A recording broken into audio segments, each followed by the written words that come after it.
It's about the I got to say, it's the stupidest thing in sports. Sideline, so I'm going to keep watching that. There's Gibbs on first down. Jahmyr Gibbs across midfield. One man to beat. Inside the 20, the 10. Touchdown. The 1-1. High fly ball, left center field. Deep. Quan back looking. Oh, gone! Final seconds. Jenkins looking. Jenkins puts it over the buzzer. It's good! A three-pointer at the buzzer. This is BS Sports. And away we go.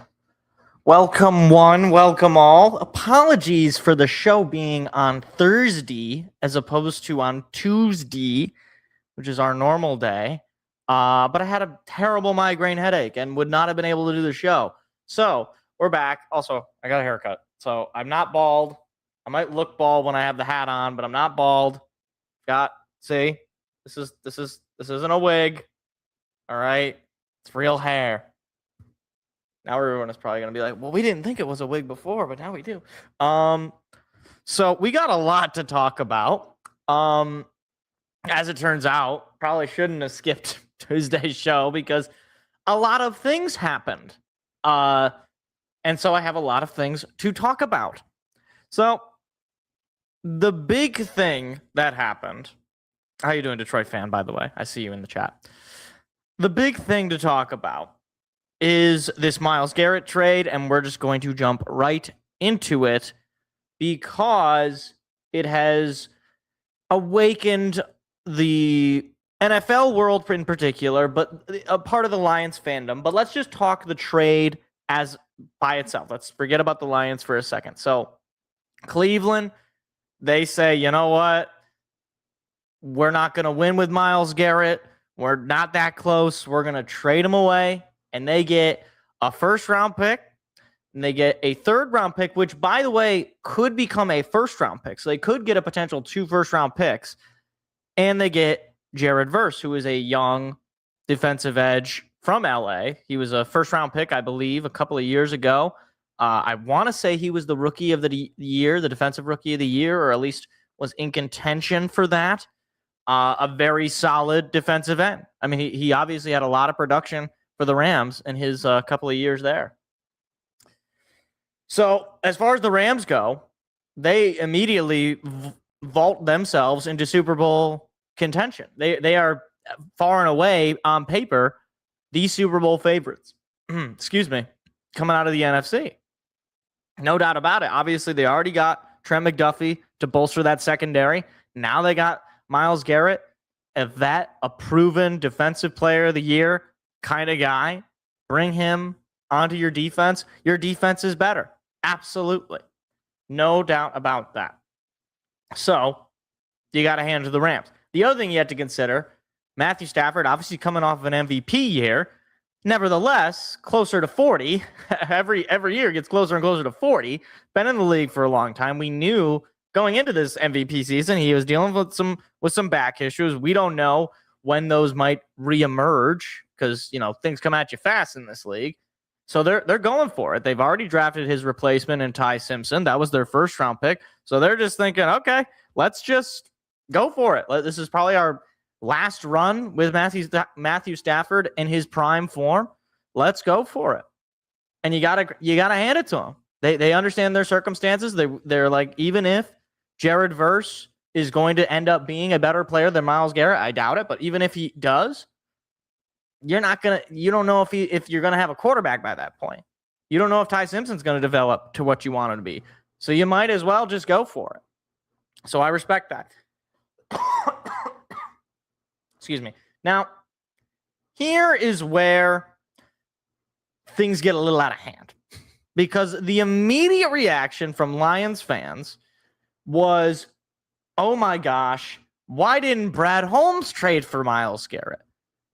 And the more I read into the reporting and the more I saw the trade package, I realized, okay, I see why. And it's not because it was too expensive necessarily. I mean, I think it was good value for the Rams to make that trade. I think it was because the Cleveland Browns were not trading Myles Garrett if there wasn't a ready-to-go player at that position on the defensive line or otherwise included in the deal. And for better or for worse, the Lions really don't have that many of those kinds of guys outside of Aiden Hutchinson. And if you end up trading Aiden Hutchinson for Myles Garrett, well, congratulations. You just made no progress in helping your pass rush. You just have an older pass rusher, like a more established one, one that's, been multiple times All-Pro. Aiden's only been the All-Pro once and obviously never been a Defensive Player of the Year. But nevertheless, you don't move the needle. You basically you say, okay, we're going for it right now, but we get rid of, a heart and soul captain on the defense in Hutchinson. So all of that, it just, to me, is like, okay, it's obvious that, okay, it's not, there's nothing they could have done, short of them giving up 3 first-round picks for an edge rusher, which even if you want to say you would be willing to do that, more power to you. I would not be willing to do that, to give up 3 first-round picks for an edge rusher who's going to be 31 this year. And we've done the research as far as edge rushers and their productions. Once they get past their age 30 season, for the most part, it plummets. Not necessarily going to say that'll happen with Myles Garrett, but 3 first-round picks is a lot for a guy who is on the other side of the ball, not a quarterback, and only has so much influence. 3 first-round picks for a quarterback is a lot. Edge rusher, it's pretty crazy. Now, here's the other thing, too. I just want to point this out. Dan Campbell kind of alluded to this as well in his press conference today. I am old enough to remember when the Packers traded for Micah Parsons, that it made them the greatest team ever. This was the greatest show on turf. The 85 Bears, they were unstoppable. They were just going to walk into the Super Bowl. They were just going to walk into the NFC North title. No other team stood a chance. And then they don't win the NFC North, and they don't win a playoff game. I'm old enough to remember that happening. Not saying that's going to happen with the Rams, okay? But just for the people who just want to say, oh my gosh, why even play the games? We're not being serious. The Rams are being serious. Sure, the Rams are going for it. That's already been acknowledged. But you have to play the games. Now, to go a little bit on the other end of it, of course am I upset that Myles Garrett got traded out of the AFC from a non-factor team to the NFC to a factor team. Absolutely, I'm upset. And absolutely, I'm upset that we didn't get Myles Garrett. That goes out. It would be great to have Myles Garrett and Aiden Hutchinson on the same defensive line. But I'm also understanding that, okay, there's no way we could have matched that offer. I mean, the Browns wanted from the Eagles, they wanted Jalen Carter, and the Eagles said no. But I don't think anybody is saying that the Eagles don't care about going for it. I think they just said, you know what, Jalen Carter, no, we're not going to do that. So obviously you would love to have Myles Garrett and Aiden Hutchinson and Aleem McNeil. You would love to have all of those guys. I'd love to have Fred Warner. I'd love to have Aaron Donald in his prime. I'd love to have Lawrence Taylor. But that's just you're not going to be able to really do that unless you really get lucky, unless you're like a Houston where you drafted, what's his name? I can't think of the guy's name, but they signed Danielle Hunter, and that was a great move for them. And they had already drafted somebody. Now, granted, I wanted the Lions to go get Danielle Hunter, but that's a discussion. That discussion is set sail. Okay. It's no longer, there's nothing we can do about it at this point. Now, of course, the other thing to point out about this is that there is this problem, I think, with a lot of sports discussion, and particularly amongst at least the fandoms that I find myself in with the Detroit fans, which is that anytime a good player doesn't go to Detroit, it's seen as like an indictment on the team. Like we have to understand that not every good player is going to end up here. Like, good players that would help us are sometimes going to end up on teams we don't like. I'm not saying you should be happy about that. I'm not saying you shouldn't be angry about that. I'm just saying you can't throw a fit every single time some player gets traded. Why didn't we trade for him? I don't know. What are you yelling at me? I don't know. You can't do it. It's not how you win.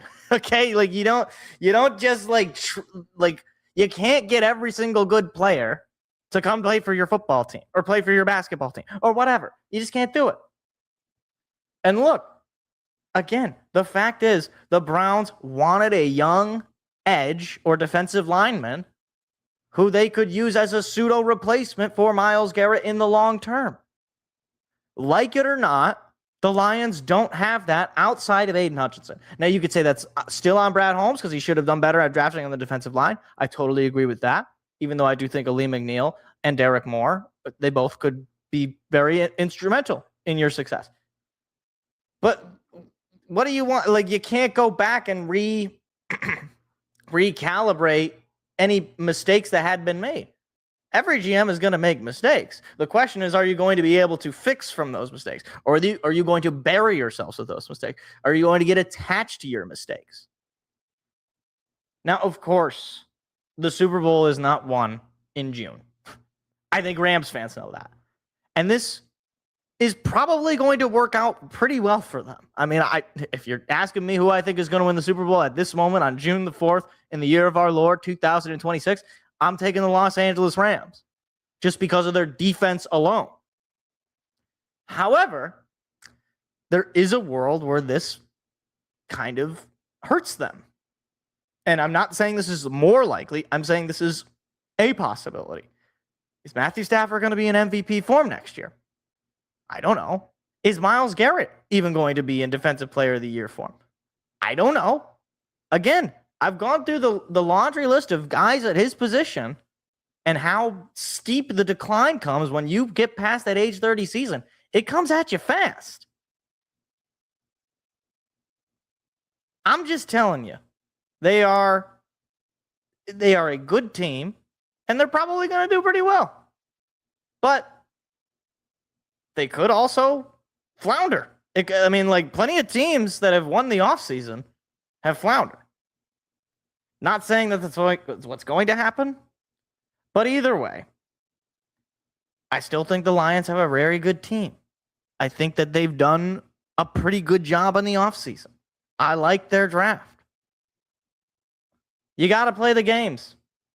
So let's wait until the games actually start happening before we start crowning teams. So there it is.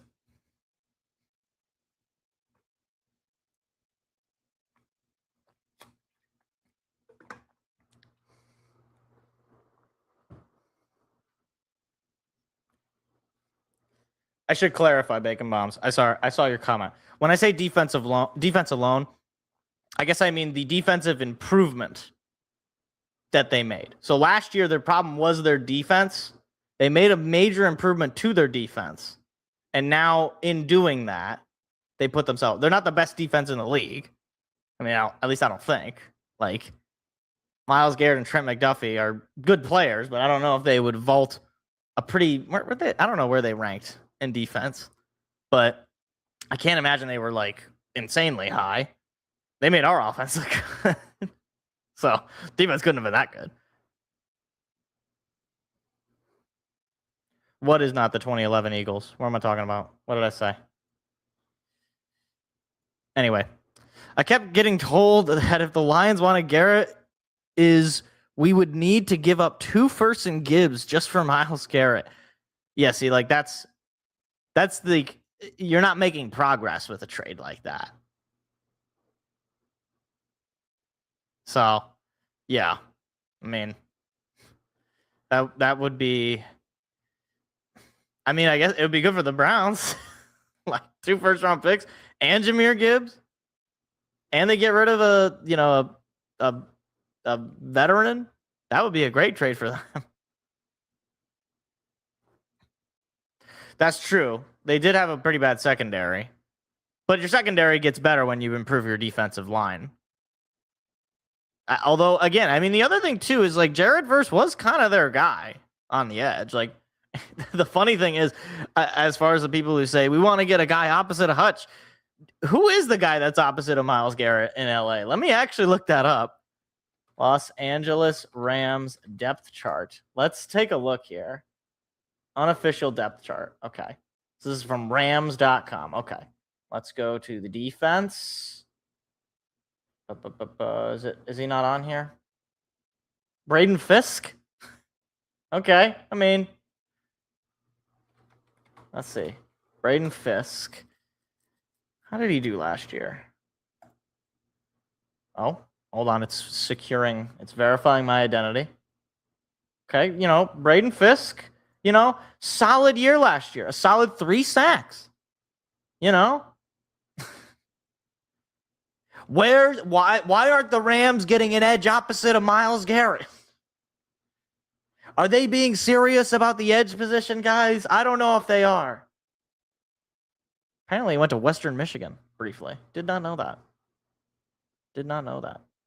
I'm just out of curiosity. Obviously, I know Al-Qadim Muhammad had more sacks than that. So that, which is funny because he was primarily our guy. Yeah, he had 11 sacks last year. He was like one of our primary edge rushers opposite Hodge. Why aren't the Rams being serious? No, okay. All of that is a joke. Just in case you're not understanding. That's all for ha-has. Okay, that's all for tee-hee-hees and ha-has and funny. Okay, not being serious. They obviously care about the edge position. Never mind. Who was actually the starting edge? Because Muhammad played every game, but he wasn't a starter.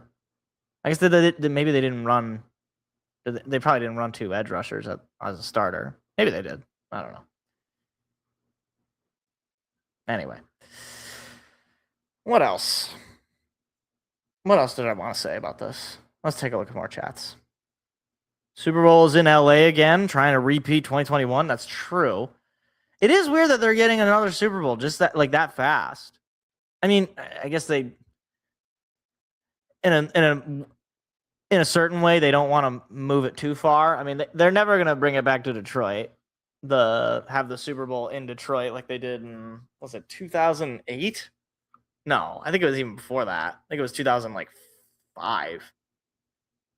Because it was like one of the first years of Ford Field. It was like early on in Ford Field's time. It was a new place. The Rams super team this year is doubtfully going to implode like the super team of the 2011 Eagles. Media anointed them. I see what you're saying. Let's take a look, though, at that 2011 Eagles squad, just for comparison. Let's just take a look here. Because I like that you're bringing in some stats here. So you got Michael Vick at the quarterback position. Out of jail Michael Vick, too. So that's a different breed. LaShawn McCoy, he was an all-pro. Jason Peters. They had Deshaun Jackson. Jason Kelsey was on that team. That's crazy. Jason Kelsey was on that team. He was a rookie. That's crazy. But yeah, I mean, this is a good point, though, just about super teams in general, especially when it comes to the offseason.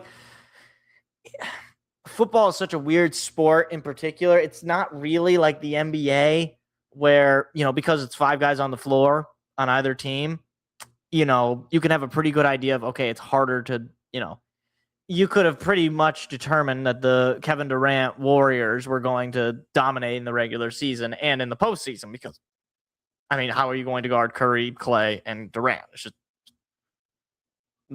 something has to go catastrophically wrong for that to work. Whereas with football, it's like, if the Rams offense struggles, like if Matthew Stafford is not an MVP, right? If Matthew Stafford even gets hurt, heaven forbid, now all of a sudden it's like, okay, they're relying on Trent McDuffie, how old is Trent McDuffie? I'm pretty sure he's not a spring chicken. I could be wrong. So he's 25. So he's young, right? So he's going to be entering into his prime. But, he's coming off a year. He played 13 games, so he hadn't played a full season. Nevertheless, he's been a Super Bowl champion, obviously. Very good player. But then what if Myles Garrett kind of falls off, what if, here's the other thing too. Myles Garrett feuded with Baker Mayfield back in the day. There was some bad chemistry there. And the other point too, and this is something that I think is lost on some people. Has Myles Garrett ever been on a team where he needed to play winning football? Maybe in the early 2020s Browns teams, I'm not saying it falls off for just a 17 second. That's funny. I saw that and I had to point that out. But like, I mean, here's the thing, okay?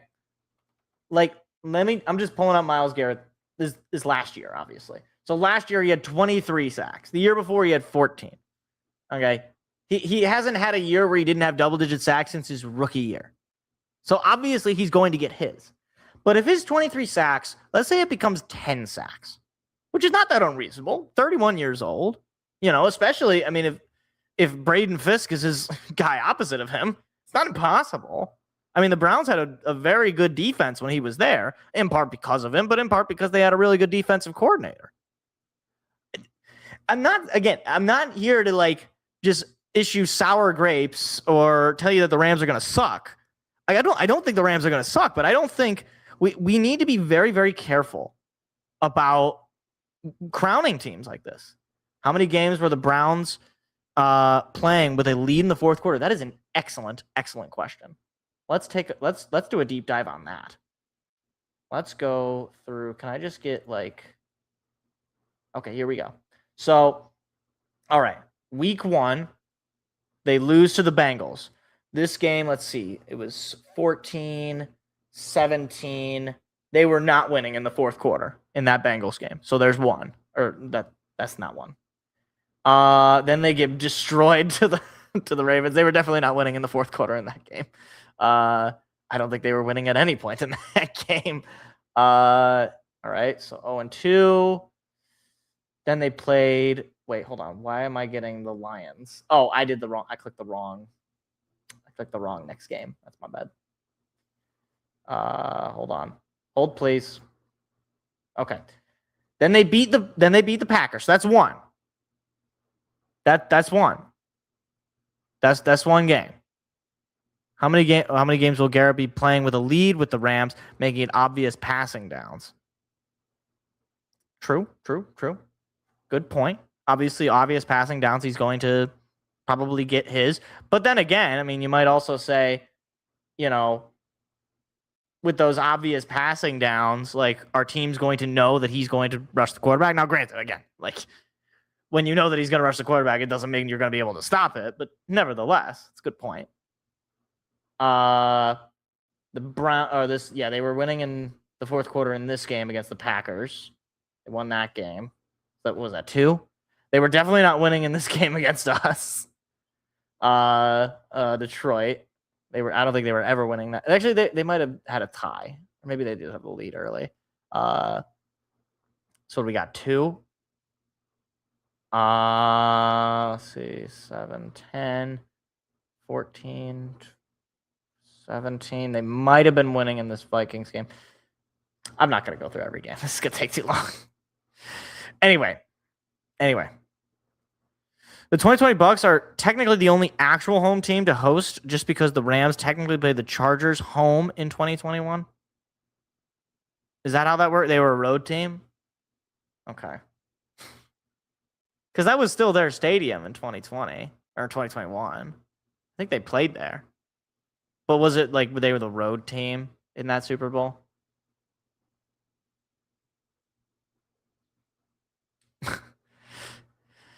I'm seeing these Dylan Larkin things. So if we've exhausted this topic, if there's no much more, there's a few more comments I want to. Let's see. 2011 Nemadi Asumuga and the Dominique Rogers Cromartie, I think that's right, to join Michael Vick and Deshaun Jackson to make the super team with so many egos it didn't work. It's a thing. It's a thing. The Rams are the host this year. 2020. Okay, 2021. The Chargers were the host. That's why they were the road team. Okay, I see what you're saying. All right. Do we want to talk about the Dylan Larkin requesting a trade? Okay, let's switch over here. Just briefly, we'll talk about this. You guys like how I have the new, it's all the different teams for the different sports? That's kind of fun, right? I think it's fun. I had fun. Are you having fun?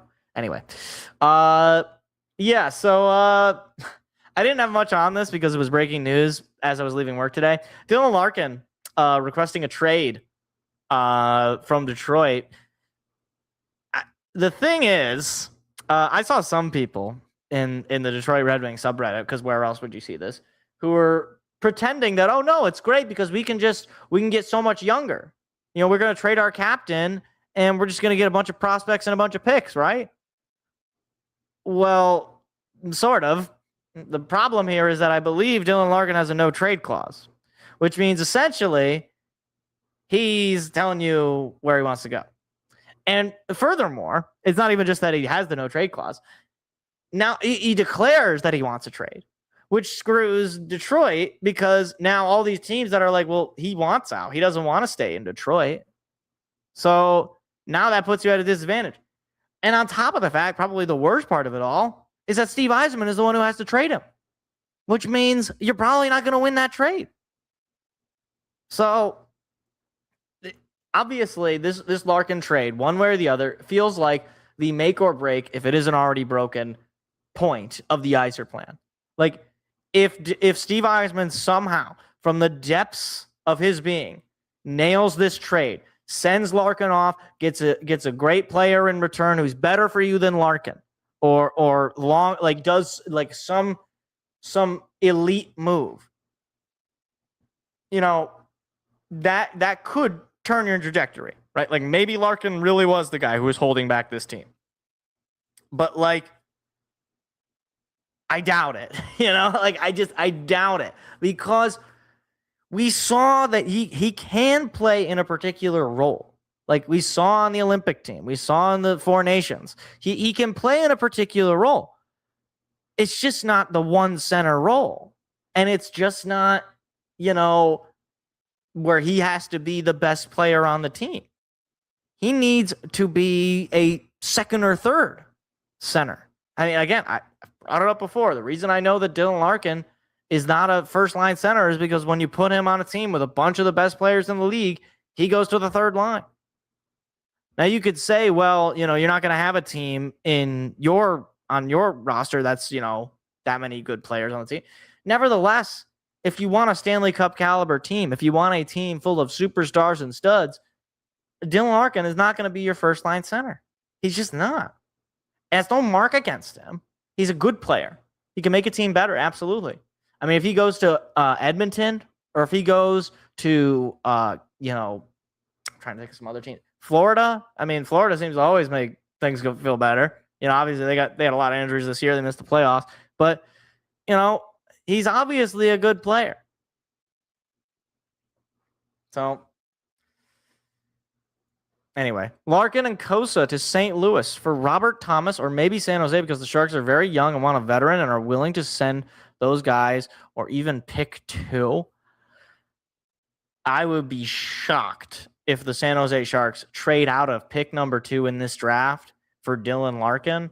I mean, it really depends on how they feel about pick number 2. If they don't think pick number 2 is going to be ready to play with them come start of the season, maybe. But I mean, what do I want in return? I want a player who's ready to play right now. I don't want a prospect. I don't want some guy who's going to be sitting on the Grand Rapids Griffins come starting of the next season. Because we saw just how bad this team was without Dylan Larkin. Whenever he would go down, we saw how they would just collapse and crater. I don't know. I don't see a world where Steve Yzerman gets us out of this. Pick number 2 is projected to be a D-man. And although we could use a D-man in the farms, because shockingly we don't have a big name. Shockingly. It's not that shocking to me. Steve Yzerman's drafts have been terrible. I mean, now we're going down this rabbit hole. Red Wings drafts by year. Let's just go ahead and take a fun swirl through our okay, here's 2019. You ready? Mo Sider, Antti Tuimisto, Robert Mastromisman, Albert Johansson, and then a bunch of guys nobody knows. Oh, and Albert Soderblom, who's not on the team anymore. None of these guys are anything. And then 2020, which is even worse, amazingly, unless you're a William Wallinder truther, which good luck. He's how old is he now? How old is he? Is he like 25? He's 23. He's closer to 20. He's closer to 25 than he is to 20. So that's good. That's great. Happy for you, William Wallander. Cross Honda, like they're terrible. I don't have to go through all of these with you guys. You could just look it up yourself. I mean, his drafting has been atrocious. His everything has been atrocious. Like the team sucks. Okay, like he's on his second head coach. I wouldn't be surprised if they managed to have another terrible offseason and have another collapse in March because they're just built like that. Nah, any 2019-22 guys I'm basically done with. You might have to start moving that name. You might have to start moving that up. Your first pick in the 23 draft is Nate Danielson, who was terrible in the NHL. So terrible, in fact, that they sent him away. They said, no more. We're done with you. We don't want to play with you, Nate Danielson. And heck, Axel Sandin Pellikka, the guy who was supposed to be the savior, I mean, even he had some time in the AHL. And he was a minus 20 player. He had 21 points. This guy was supposed to be the savior? Come on. Like seriously. MSU is in the running for the projected number 1 pick in 2027 between us and Michigan, it seems. I'm assuming you're still talking about hockey. It's possible, I guess. It's just like, I don't care about Carter Bear, okay? Like, I don't care about Max Plant. I don't care about Austin Baker. I just don't care. These guys they're not actually going to do anything for you. Unless you trade them for actual players that are going to help you right now. You can't be doing this in year 7. I mean, literally, he's had 1, 2, 3, 4, 5, 6, 7 drafts. He's going to have 8 drafts after this season.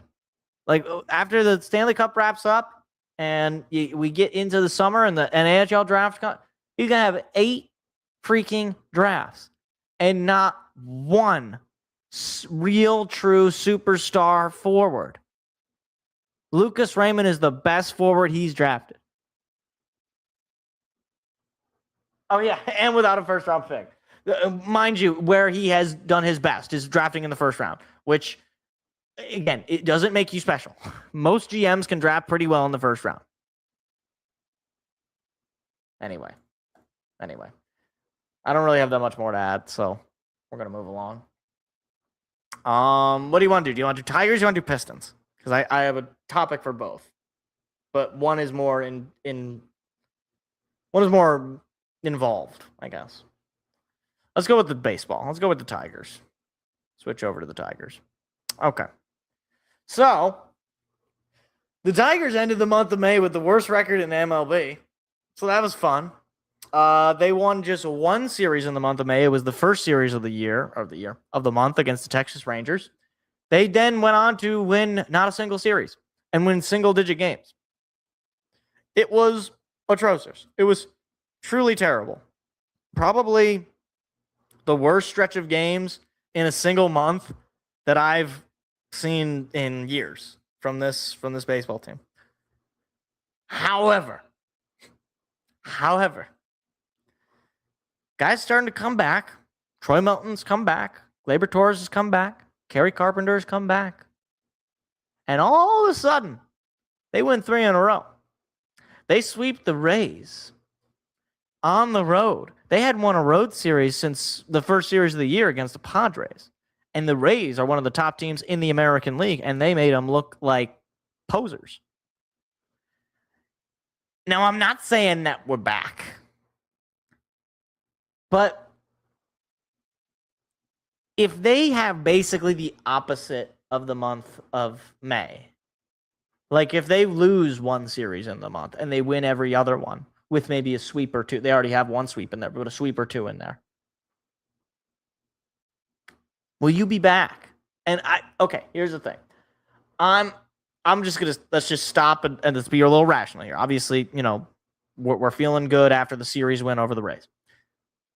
Even if this team manages to crawl back into above 500 ball, like a couple games above 500, like the goal here is to win a World Series. And is this team, as it is currently constituted, good enough to win a World Series? Absolutely not. Absolutely not. They don't have the bats. They don't have the offense. Now, again, the last 3 games notwithstanding, we saw an entire month's worth, and even before in the month of April, where their offense was meh and their bullpen was really not good. Now, Troy Melton coming in, delivering, what was it, 8? What do you have, 8 innings in that final game? I think he had 7 or 8 innings of basically shutout baseball, 2 runs. Like, he's had a major impact for sure, no doubt about that. But he doesn't hit, you know? Like, you really expect Gleyber Torres to be socking the ball like with like a 900 OPS like he did in those 3 games? No, probably not. Do you really expect to be getting home runs from both your catchers? Shout out Jake Rogers, first home run of the year yesterday. No, probably not. And if you feel that way about this team, if you feel that, okay, you know, obviously they're probably not as bad as they were in May, but they're also probably not as good as they were this past series, right? So what do? You got to sell.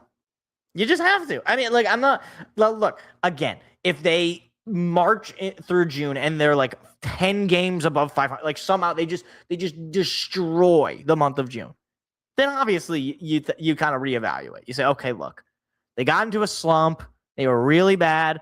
Now they're back to where I think they should be, or at least they're back to at least a competitive rate where you can get like, okay, let's reset. Let's see how they progress. See where they end up at the trade deadline. What do we want to do? Where Scooble's camp feeling? Do they, you know, obviously coming off an injury? Is he going to get that big money, or is he maybe like not going to be as favored in the market as he once was? You know, even if he comes back from the injury and he's good, but he's not great.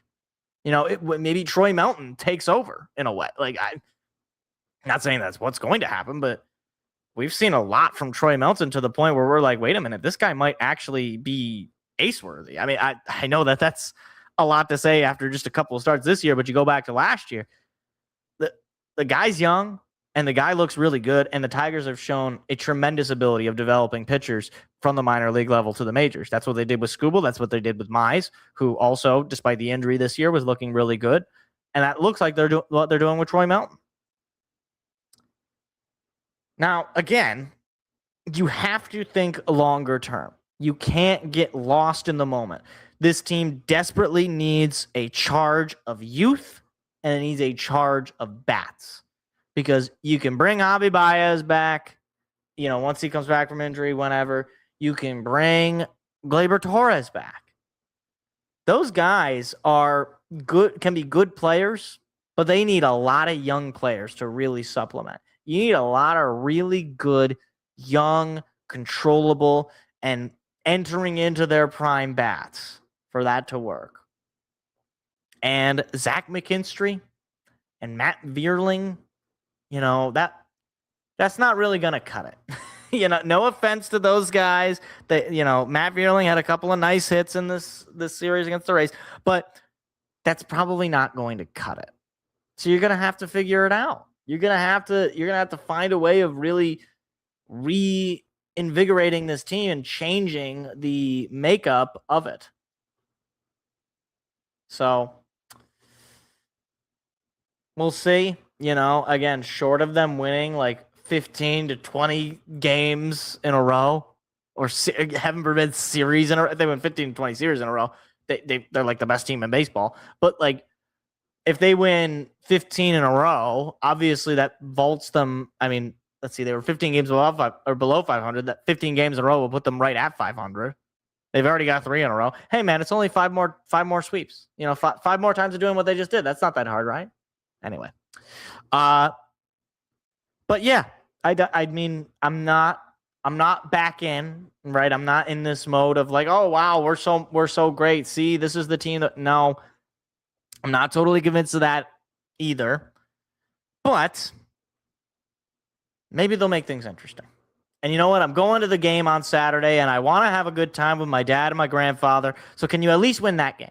Like, if you win Friday night and then you win that game, I feel great.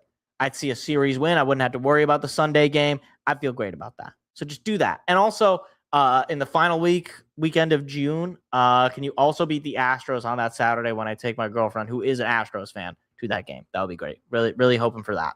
So very important. Hopefully Anna is not watching this. I don't think she watches the show. Who watches this show? And does anybody watch this show? Hello? Hold on. Let's is that anyway? Where's the dial tone? There it is. That's who watches the show. And Detroit fan.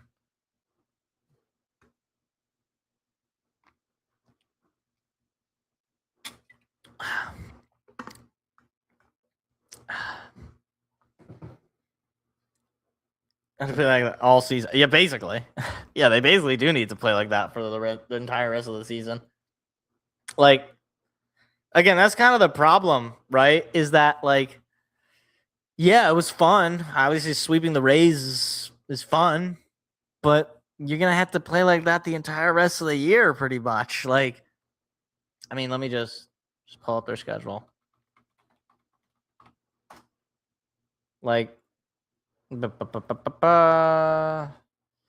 know, they come home for a couple of games at home, or a couple of series at home. They got the Mariners this weekend. They got the Twins next week. That, like, I mean, they got swept to the Twins last time. You know, that's not easy. Then they got the Guardians on the road. They got the Astros on the road. That, you know, the Astros on the road should be a little bit easier, but still, I mean, Astros, they're an injured team too, so maybe they'll get healthier by that time.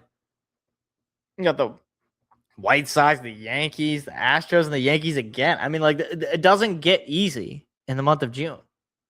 So, I don't know, man. I don't feel that hot about this team. I don't. And what I really don't want is to just have to wait until the trade deadline before, you know, things get interesting again. I'd like for them to at least be interesting. Anyway, that's all I got. So, okay, we're going to wrap this up on a very negative note. I figure that's the best way to wrap up this show. Let's talk some NBA finals. Let's talk this matchup, which is literally my worst nightmare.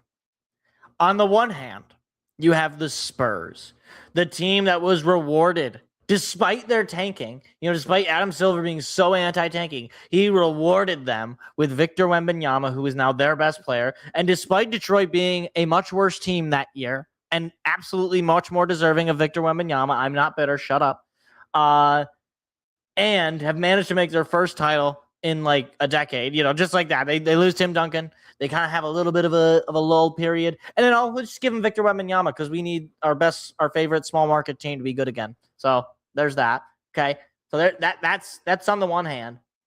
And on the other hand, you got the Knicks. The Knicks, who are rostered by Brunson, the flopper, and Cat, the zesty, annoying softy, and Josh Hart, the tryhard, and the most psychotic fan base in all of sports. Disgusting. And you're telling me, NBA, National Basketball Association, Adam Silver, you're telling me I got to root for one of these teams? This is like the Iran-Iraq war. I just want them both to lose. That's what I'm rooting for. I'm rooting for destruction. Where's the meteor? That's what I want. Not actually. But, okay. Now look. At risk of being a complete and total fraud, obviously the Knicks won game one last night. I don't think they're going to win this series. I think they definitely shocked the Spurs a little bit. I mean, the Spurs were dominating for most of that game. Then they locked the heck in the second half, and they crawled all the way back, and the Spurs just couldn't finish the job. I don't think that the Knicks are going to win the series. I think the Spurs will bounce back. What is it, tomorrow night? And even up the series, and then you go to MSG 1-1. I mean, I think if you're a Knicks fan, you're thinking, okay, well, we already got a win on the road. You're feeling good about your chances here, even if you do lose tomorrow night's game, because you're going to be coming back home for 2 games. Chance to go up 3-1. But here's the thing. I'm a Pistons fan. Obviously, I hate both of these teams. I've already gone over that. So one of the things I like to do, especially in the NBA, is I like to look at, okay, how were these two teams, these two championship caliber teams, teams in the finals, what can we learn from them? So as far as the Knicks go with their roster building, primarily, they're a team built with savvy trades and savvy signings by their front office. Primarily, I mean, like you look at their starting five: OG Anunoby, Jalen Brunson, Karl Anthony Towns, and who am I blanking on? Mikal Bridges, and was it is Josh Hart? Is he a starter? I don't know. Those are five guys that you usually see on the. I don't know if any of them were drafted by the Knicks. Maybe was Josh Hart? I know at least Brunson wasn't, and Karl Anthony Towns wasn't. Like I know at least a few of those guys were not drafted by the Knicks. I'd say a majority of those guys were not drafted by the Knicks. OG Anunoby was on the Raptors. You know, Mikal Bridges was on the Suns, and then I believe he was on the Nets, and then he ended up on New York. Jalen Brunson was a free agent from the Mavericks. They managed to make a move with their. I mean, I don't remember who they had on their team before, but they managed to make moves with the guys that they had and bring in talent from the outside. Now, look, New York, they have that advantage. It's a big market. They can go out and sign a big name free agent because those guys are just going to want to play there anyway because it's a big media market. A lot of things to do in New York City, obviously, of course. Now, look, this could be emulated by Detroit to some extent. You could see a package of a Nassar or a Stu or a Holland or Duran or any combination of those guys and some picks, and you can go out and find a player. You know, I've advocated for Trey Murphy. Not that he's like some superstar. You know, he's not Karl Anthony Towns. He's not that. You know, the trade where they sent Julius Randle to go get Karl Anthony Towns. It's not that kind of trade, but nevertheless, you know, it was a move. It was a risk. You know, Karl Anthony Towns was. You know, there was a question about his, you know, softness, and I think there is still a question of that. In my mind, at least. But then you look at the Spurs, and the Spurs had a pretty, I don't want to say opposite, but different than the Knicks. They found a lot of diamonds in the rough, and they hit in the draft. I mean, De'Aaron Fox, I think he had a little bit of a falling out with. Well, he certainly did have a falling out with the Kings. There, they had that postseason run, and then they just fell off, and he wasn't going to stick around as it turns out. They pick him up in the trade deadline, I believe, of last year. You know, Stephon Castle, that was top 4 pick in the draft. Of course, the Spurs get lottery luck, as they do. In a bad draft class, even they still get lottery luck. But Champagnie, you know, that's a guy. I think they picked him up on waivers. I don't whatever the equivalent is. I believe he was released by a team, and they just sure we'll take him. And you see what he's been a solid addition to them. You know, obviously, you know, hitting on draft picks and developing guys is something that Detroit, at least over the past 3 or 4 seasons or so, has kind of wanted to focus on. That was even before Trajan Langdon got here. But, you know, they went for that this offseason. And, you know, you had Jalen Duran reach the All-NBA team, an All-Star, and, well, now we have our own problem with that. But either way, all of this is to say this, okay? Don't let fans or media or whoever tell you that there's only one way to skin a cat. Both of these teams were constructed in pretty different ways. Now, granted, does it help that you had a number 1 overall pick and a generational prospect in Victor Wembanyama? Yes. But to stir it the other way, Pistons had a number 1 overall pick in Cade Cunningham, and he's looking like he could be a future MVP. Sure. So you could say, like, you both got some lottery luck. You won a number 1 overall pick, and you got a really good player out of it. Now, I think that Victor Wembanyama right now is probably a better player than Cade Cunningham is. Nevertheless, you got a foundational player.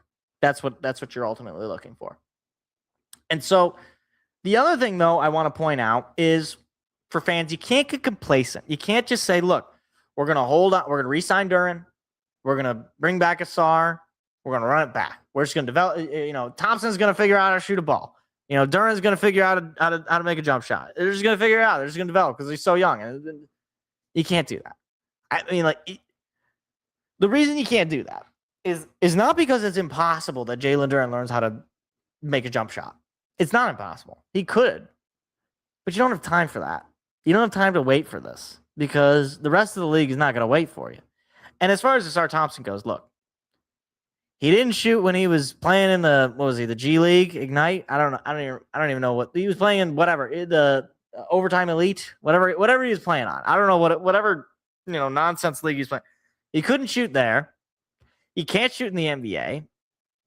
He's not going to be able to shoot. It's just not. I think it was overtime elite. Actually, I don't think it was G League Ignite. Either way, okay. He can't. He's not a shooter, and that's fine. He can just be a defensive player. Okay, he's a defensive player of the year candidate, probably going to be for a long time. Outside, if Victor ever gets hurt, he's probably going to win it. That's just reality. Because I mean, look, how are you going to beat that guy? He's an alien.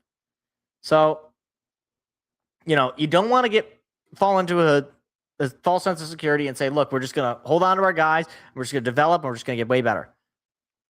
I would advise against that.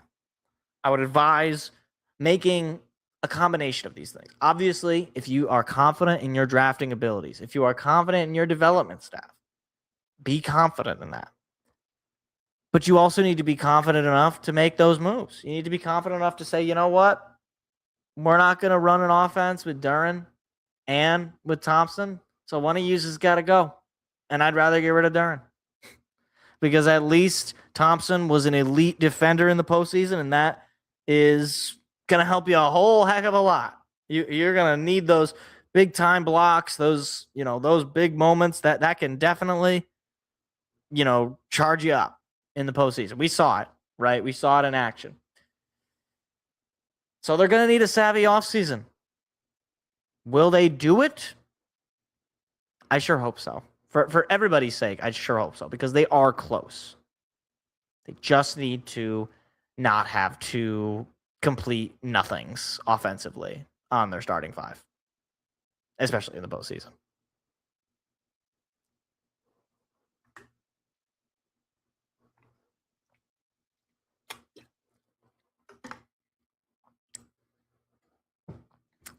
I did see the injury news. Kendrick Law for the Lions, who is their 6th or 7th round pick, or maybe hold on, let me look it up.